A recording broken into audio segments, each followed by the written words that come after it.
सुप्रभात। आप सभी छात्र छात्राओं का स्वागत। आपने महत्ता, महत्व, गौरव आदि शब्द तो सुने ही होंगे, है ना। तो इसी का एक समानार्थी शब्द है महिमा। जैसे कि किसी ग्रंथ की महिमा, जैसे कि रामायण में राम की महिमा आदि का वर्णन हुआ है ना। तो महिमा यानी महत्व। तो ऐसे ही महत्व समझाने वाली एक कविता है भारत महिमा। तो आज हम भारत महिमा इस कविता का अध्ययन करेंगे।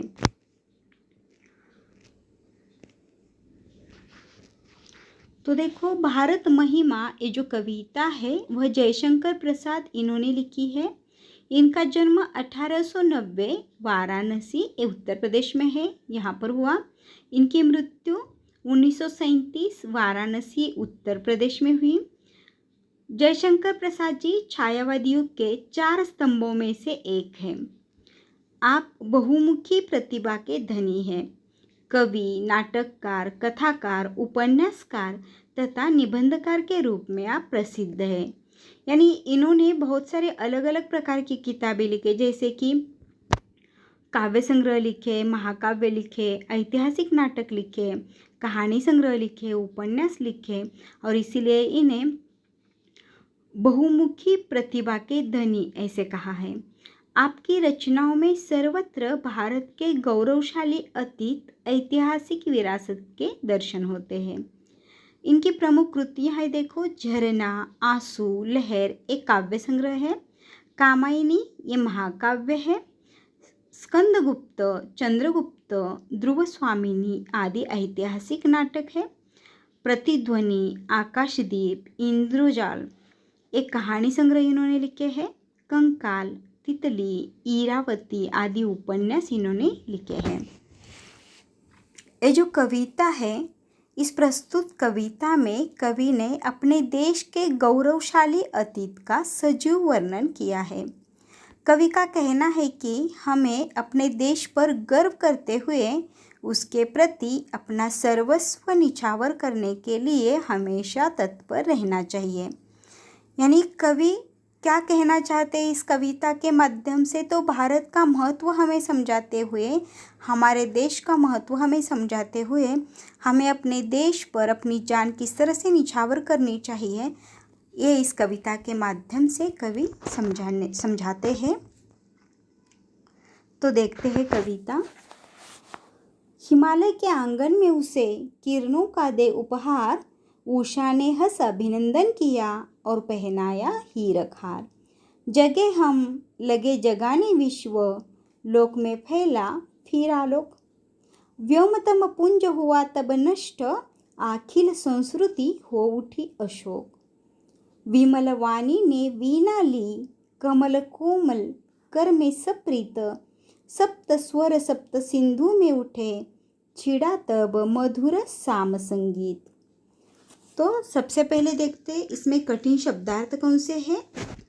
तो उपहार का मतलब है भेंट, उषा का मतलब है सवेरा, अभिनंदन यानी स्वागत, हीरक हार यानी हीरों का हार, लोक यानी संसार, आलोक यानी प्रकाश, व्योम यानी आकाश, तम यानी अंधेरा, पुंज यानी समूह, अखिल यानी संपूर्ण, संस्कृति यानी संसार, अशोक यानी शोक रहित, विमल यानी पवित्र, वाणी यानी सरस्वती, कर यानी हाथ, सप्रीत यानी प्रेम के साथ, साम यानी सामवेद।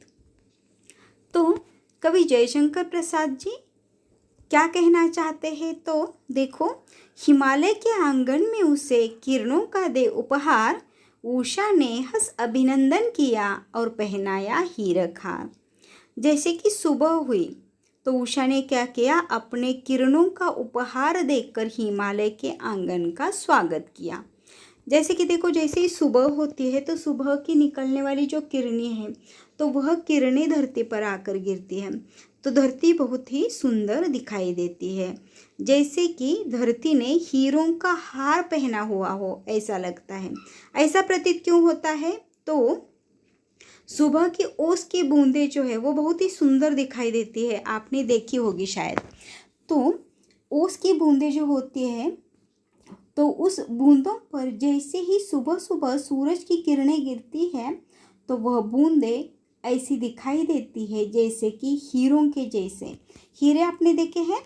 तो हीरा यानी क्या? तो डायमंड। तो जैसे डायमंड यानी हीरा जैसे चमकता है, जैसी चमक उसकी रहती है, उसी तरह ये बूंदें जो है वह कैसी लगती है? हीरों के समान दिखाई देती है। और इसीलिए कवि जयशंकर प्रसाद जी कहते हैं, ऐसा लगता है कि धरती जो है उसने हीरों का हार पहना हुआ है। और इसीलिए कवि कहते हैं कि जैसे ही उषा क्या करती है? तो हिमालय के आंगन का स्वागत करती है। क्या देकर? तो किरणों का उपहार देकर। उपहार यानी भेंट। कौन सी भेंट देती है? तो किरणों की भेंट देकर उषा क्या करती है? हिमालय के आंगन का स्वागत करती है। और ऐसा लगता है कि धरती ने हीरों का हार पहना हुआ हो, इतनी सुंदर जो है वह धरती दिखाई देती है। जगे हम लगे जगाने विश्व, लोक में फैला फिर आलोक, व्योमतम पुंज हुआ तब नष्ट, अखिल संस्कृति हो उठी अशोक। तो कवि जयशंकर प्रसाद आगे कहते हैं, देखो, जगे हम लगे जगाने विश्व, यानी सबसे पहले हम जगे, हम यानी भारतवासी जगे, और फिर हमने पूरे विश्व को जगा दिया, और फिर लोक में फैला फिर आलोक। आलोक का मतलब मैंने बता दिया है, आलोक यानी प्रकाश। यानी जगे हम लगे जगाने विश्व, लोक में फैला फिर आलोक। आगे देखो, व्योमतम पुंज हुआ तब नष्ट। व्योम यानी आकाश, तम यानी अंधेरा, पुंज यानी समूह, अखिल संस्कृति हो उठी अशोक। संस्कृति यानी संसार। तो यहाँ पर कवि जयशंकर प्रसाद जी कहते हैं कि जैसे ही हम जगे तो हमने क्या किया? पूरे विश्व को जगा दिया, और विश्व में जो अंधकार था, यहाँ पर अंधकार यानी कौन सा अंधकार? तो ज्ञान का अंधकार, यानी अज्ञान जो फैला हुआ था उसे दूर करने का काम हम भारतवासियों ने किया। और इसीलिए यहाँ पर कवि कहते हैं, जैसे ही हम जगे हमने विश्व को जगा, यानी जैसे ही हमें ज्ञान मिला हमने क्या किया? विश्व को ज्ञान देने का काम शुरू किया। और इसीलिए क्या हुआ? तो लोक में फैला फिर आलोक, और सारे संसार में क्या हुआ? तो आलोक फैला हुआ। आलोक यानी क्या? प्रकाश फैल गया। अब क्यों कहा है? देखो, व्योमतम पुंज हुआ तब नष्ट। जैसे ही हम विश्व को जगाने लगे, यानी जैसे ही हम विश्व में ज्ञान का प्रसार करने लगे, तो विश्व में जो अज्ञान का अंधकार था उसे कहा है व्योमतम पुंज, यानी अंधेरा जो छाया हुआ था अज्ञान का, वह दूर हुआ जैसे हमने ज्ञान देना शुरू कर दिया। अखिल संस्कृति हो उठी अशोक। अशोक यानी शोक रहित। तो शोक आपको मतलब पता है, तो शोक का विरुद्धार्थी शब्द क्या है? अशोक।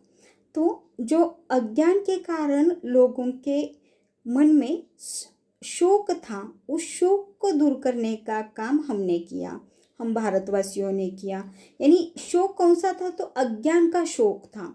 तो अज्ञान रूपी शोक को दूर करने का महत्वपूर्ण काम हम भारतवासियों ने किया। और इसीलिए यहाँ पर जयशंकर प्रसाद जी कहते हैं, जैसे ही हम जगे, यानी जैसे ही हमें ज्ञान प्राप्त हुआ तो हमने क्या किया? हमने पूरे विश्व में ज्ञान फैलाने का काम किया, और पूरे विश्व में जो अज्ञान का अंधकार था वह अंधकार दूर करने का महत्वपूर्ण काम हम भारतवासियों ने किया। और इसीलिए वह कहते हैं, जैसे ही हमने आलोक फैलाया यानी ज्ञान का प्रकाश फैलाया, तो अज्ञान का अंधकार जो था वह नष्ट हो गया, और अखिल संस्कृति, संस्कृति यानी संसार, और पूरा संसार फिर शोक रहित हो गया, यानी शोक से मुक्त हो गया। और इसीलिए वह कहते हैं कि सबसे पहले हम जगे और फिर हमने पूरे विश्व को जगाया। हमने ज्ञान हासिल किया और फिर वही ज्ञान हमने क्या किया? पूरे विश्व को दे दिया, और पूरे विश्व में जो अज्ञान का अंधकार था वह हमने दूर किया।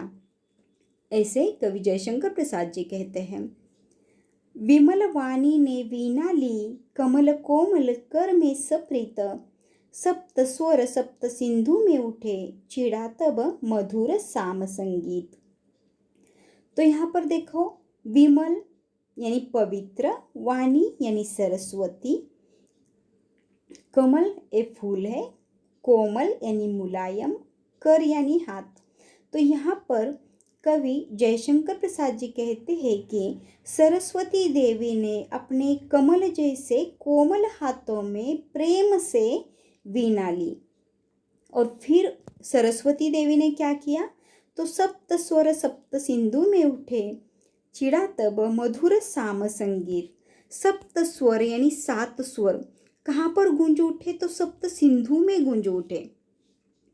तो देखो, सप्त सिंधु किने कहा है, तो सिंधु सरस्वती, वितस्सा झेलम, अस्किनी चेनाब, पुरुषनी रावी या इरावदी, शतुद्री सतलज तथा विपासा आदि नदियों का यहाँ पर उल्लेख है, तो इसलिए सप्त सिंधु यहाँ कहा गया है।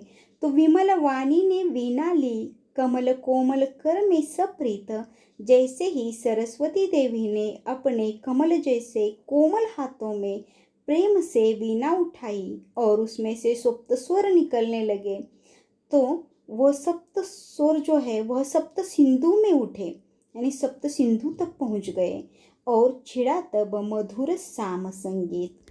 तो साम का मतलब मैंने बताया था, सामवेद तो एक वेदों में से एक वेद है सामवेद। तो तब से क्या हुआ, तो संगीत प्रचलित हुआ, छिड़ा तब मधुर साम संगीत। और इसीलिए यहाँ पर जैसे ही सरस्वती देवी ने अपने हाथ में प्रेम से वीणा उठाई, तो उसकी झंकार से सप्त सिंधुओं में 7 स्वरों का मोहक सरगम गूंजने लगा, मधुर संगीत का जन्म हुआ। इसी महान देश में संगीत के वेद सामवेद की रचना हुई।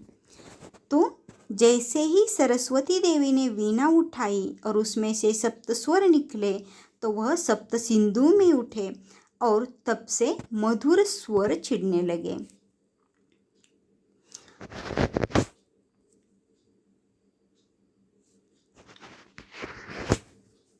आगे देखो, विजय केवल लोहे की नहीं, धर्म की रही धरा पर धूम, भिक्षु होकर रहते सम्राट, दया दिखलाते घर घर घूम। अब देखो, यहाँ पर कहा है कि विजय केवल लोहे की नहीं हुई। लोहा जो कि हथियार, युद्ध में हथियार का प्रयोग किया जाता है ना, तो हथियार बनाने के लिए लोहे का प्रयोग किया जाता है, और इसीलिए यहाँ पर कहा है विजय केवल लोहे की नहीं, धर्म की रही धरा पर धूम। यानी किसकी धूम छाई हुई थी, तो धर्म की, यानी धर्म को महत्व देते हुए, न कि केवल लोहे के यानी हथियार से युद्ध करना, इसी को महत्व न देते हुए भारत के लोगों ने शस्त्रों के बल पर देशों को नहीं जीता। तो यहाँ प्राचीन काल से ही लोगों के मन में धर्म की प्रखर भावना रही है और उन्होंने संसार में धर्म का प्रचार किया। जैसे यहाँ पर आगे देखो, भिक्षु होकर रहते सम्राट, दया धिकलाते घर घर घूम। तो भिक्षु किने कहा यहाँ पर, तो गौतम बुद्ध और वर्धमान महावीर जैसे धर्म पुरुष हुए हैं, जिन्होंने विशाल साम्राज्य छोड़कर भिक्षु का स्वरूप धारण किया और घर घर घूमकर लोगों का कष्ट दूर करने का प्रयास किया, धर्म का प्रचार किया। और इसीलिए यहाँ पर कहा है, देखो, भिक्षु होकर रहते सम्राट, यानी जैसे कि गौतम बुद्ध हो, वर्धमान महावीर हो, इन्होंने अपना सब साम्राज्य छोड़ा और इन्होंने भिक्षु बनकर सबके घरों में, गौर गरीबों के घरों में जाकर उनका दुख दर्द कम करने की कोशिश की।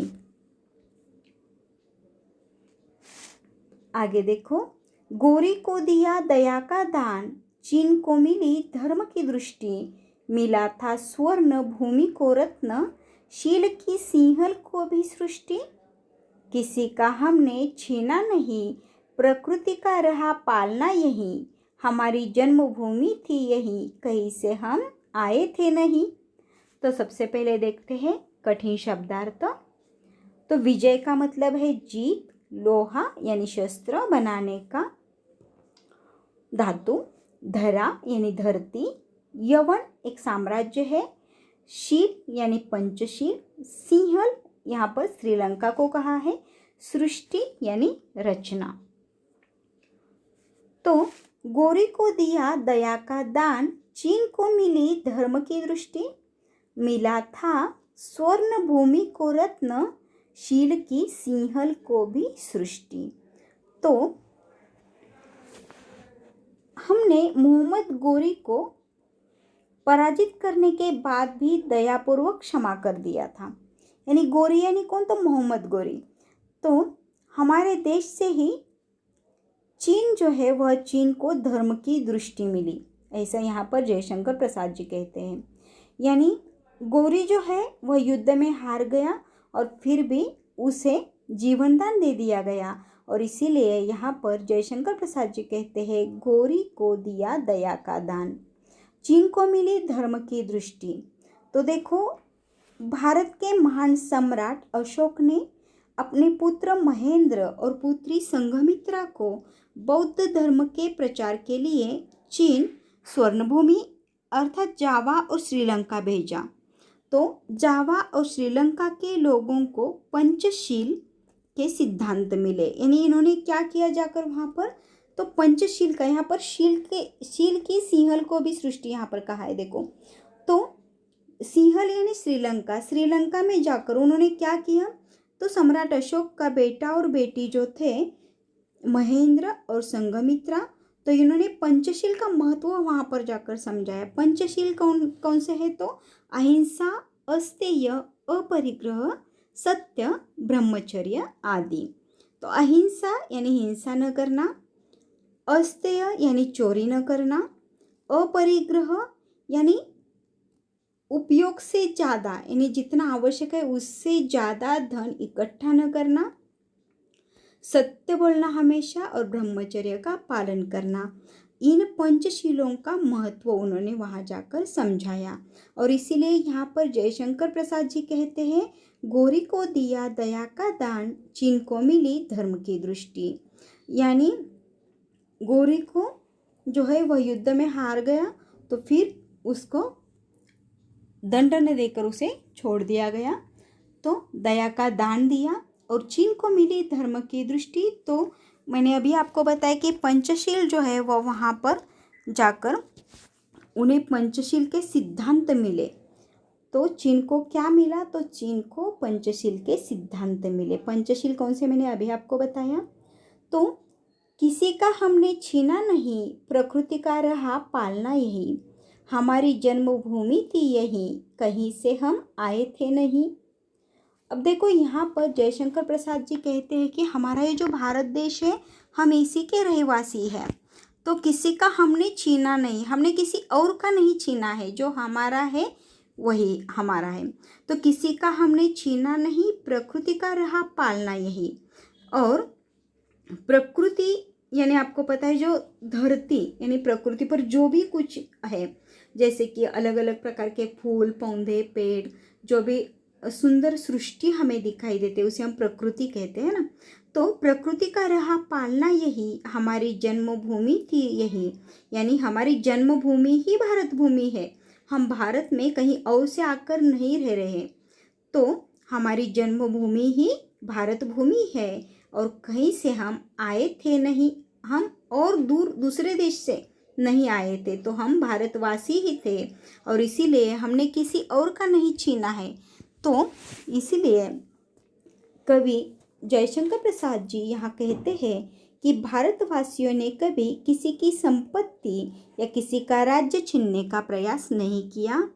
हमें प्रकृति ने प्रत्येक वस्तु मुक्त हस्त से प्रदान की। प्रकृति की हमारे देश पर महान कृपा रही है।